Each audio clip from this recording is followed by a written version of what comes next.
So I created these shapes, and by moving in one warp in as I was weaving the lower portion here. So one warp in, one warp in, one warp in, one warp in, and that's how that was created.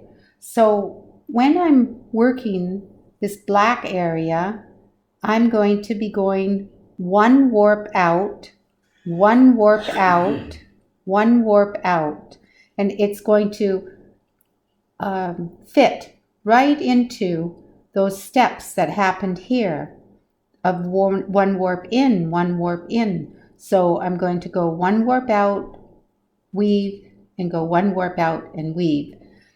In this area, it's a simple 2-strand twine, and there I'm reaching out and doing the one warp over.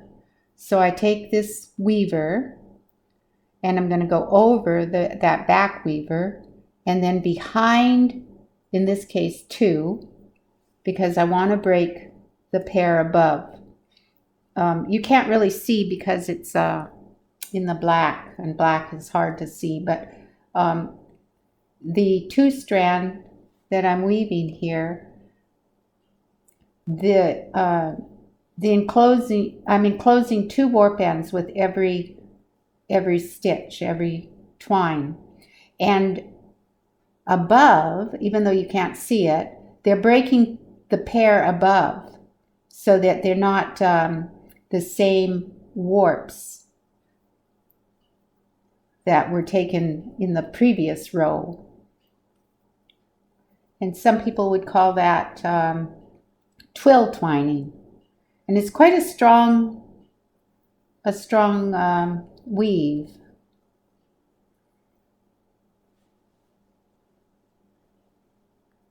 It's important that you push these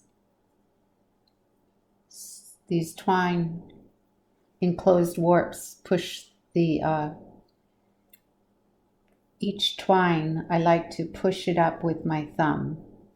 Some people like to weave away from where the final row is going to be placed, but I like to work pretty close to the previous row and push up as I go along. So this back row, or this back weaver, goes over and then behind 2 warps. So over and behind 2 warps. Over and behind 2 warps. And now I'm going to grab 1 warp in. I can see I turned it there, and now I'm going 1 warp over, and then I'm going to do a Naheen turn, which is this action one is going to go over and then behind that new warp. Now you can see what I mean when I'm splitting the pair above. So these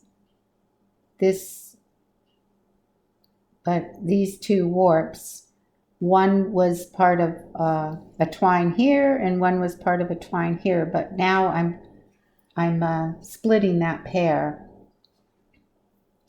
And sometimes if the phone rings or somebody's at the door, I can just drop it. It's a real strong twine, real strong technique.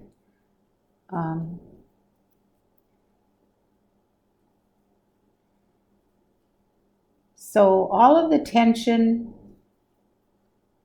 is controlled with your hands. There's no heddle and shuttle.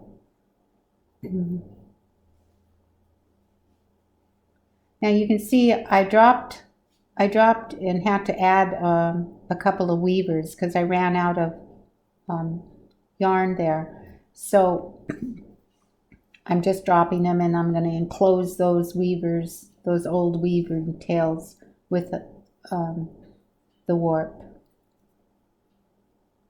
Also, notice that when I'm weaving now in this direction, I'm taking and I'm bringing this over, or sorry, I'm bringing this under that front one, down where that front one came up, behind two and up, under and behind two, under and behind two. And that is called the Z twine, under, behind two.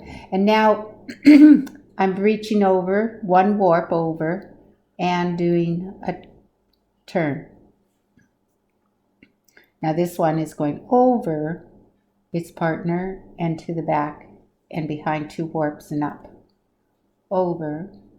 And I think it's important, since I haven't figured out the mirror image of downloading these onto YouTube, you're going to have to put a mirror up to what I'm doing right now and figure out the correct way of your hand movement with the direction. So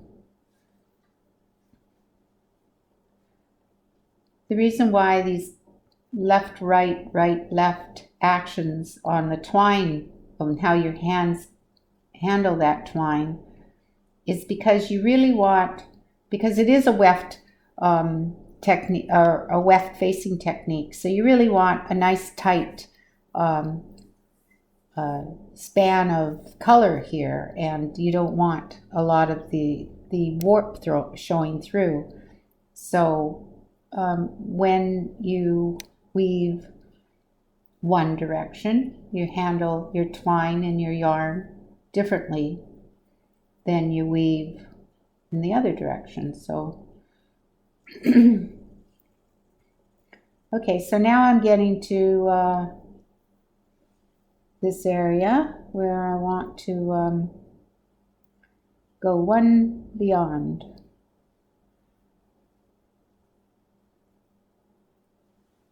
Okay, and then take a turn. When you do the Naheen turn, it's always this back one goes over the front one, and then to turn to the other direction. Okay, I notice that I'm having these little warps showing, so I'll take the time and give it a little push up with my thumbnail.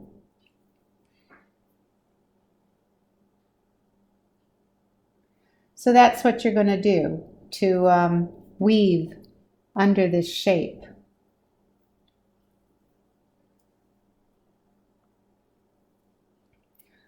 This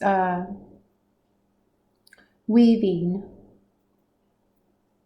is called two-strand twining, but when you're weaving the raven's tail, you're going to, it's actually called two-strand, two-color twining, because I'll be showing you that later on in another portion of the robe. But with the two colors, you're bringing up the colors you want with every turn. But here I'm handling, these two strands are the same color, and I don't have to do any turning while I'm weaving and twining. And I always like to think of these as what I call free rows, free of the trouble of braiding. And they're always welcome times when I can do what I call a free row, where I don't have to stop and attend to the braids. Because the braids, like I said, can really slow your progress. That's why Naheen robes take longer than Raven's tail robes. So there I'm going one over, I take a turn, and now I'm heading back. So it's just back and forth, just like I created this coming in. I'm just back and forth going out and creating this shape. Just like here, where these two are coming, and you can see that that black works under the copper shield shape. So it's almost like puzzle pieces. They fit right there together.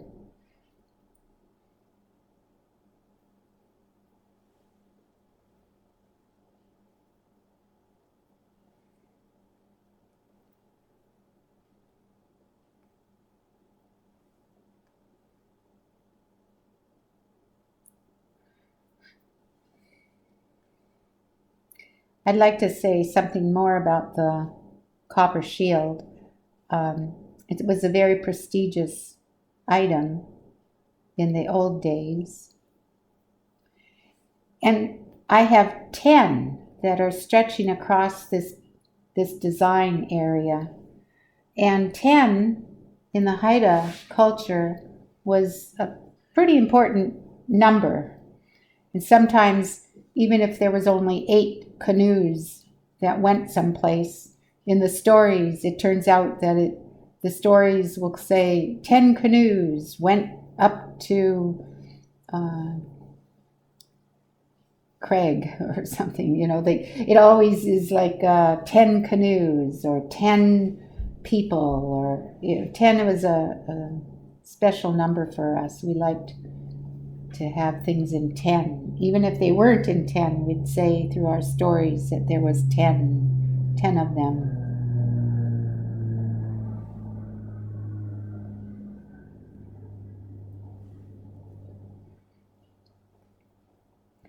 It seemed like we had an aversion for 1. Like 1 is the loneliest number, right? Well, we hardly ever had 1 of anything. If we were to sing a song, we would have at least, at the minimum, 3 stanzas. Never 1. If we were greeting people in our territories and we met them out in the water with our canoes, when I read the history, they always say that the canoes circled the big trading ships more than a few times. And in my experience with numbers, I would think that they would circle the trade ships for at least 3 or 4 times, because 1 would just not be enough. And there's a lot of duality and having 2 of things. It was very important. Even robes. There are many instances in my research where I've seen and read the fur traders' notes and journals, and they would say that the chief had 2 robes on. And in our stories and our myths, we also talk about heroes and people who would don 2 robes. So even our robes, you'd think 1 was enough, but they would want 2. So that was a cultural element that went by the wayside too. Like nowadays, you don't even know that was a cultural element in the past. People don't talk about it, but definitely in my research, for chiefs to wear 2 robes, that was the norm.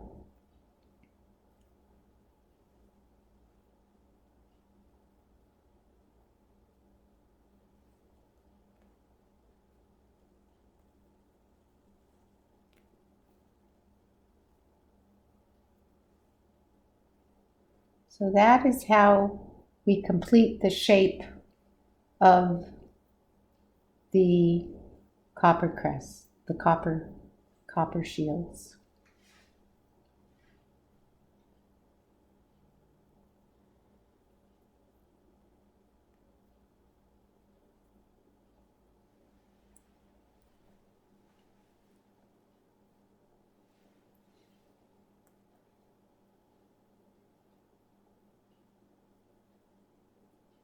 So tomorrow we'll get to showing you some connections and some borders here.